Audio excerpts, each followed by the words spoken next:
All right, in this section, we're going to show you how we can utilize buttons to launch reports. We're going to jump to our org, and we're going to look at an account here. And we're going to take a look here. We have our contacts related list that we can see. We can view all of these, but a common request is to be able to export from these related lists.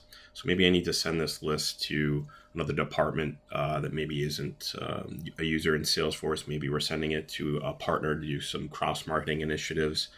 I want to be able to get this list exported easily.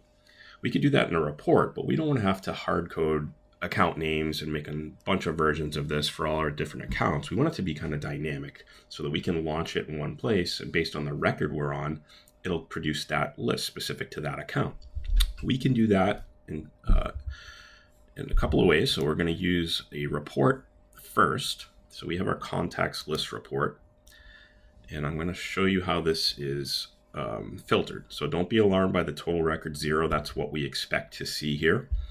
If we edit this, we're going to see in our filter, we have account ID equals, and it's just double quotes.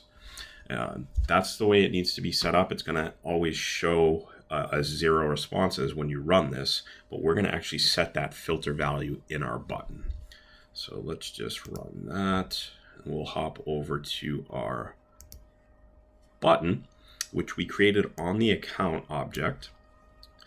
And there's a couple of important pieces here. The first is this, all the way up to the view.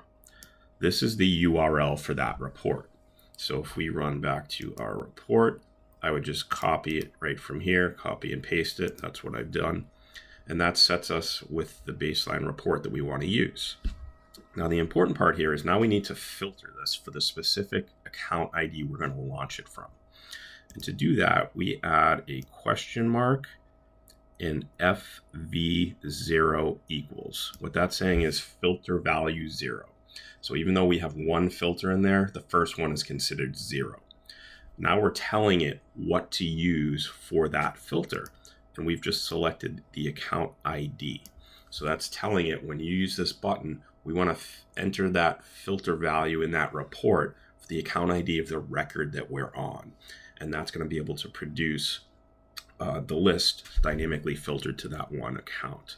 So if we go back here and we take a look at our account, we can click into this. Again, we see our 3 contacts here. I have this contact list button.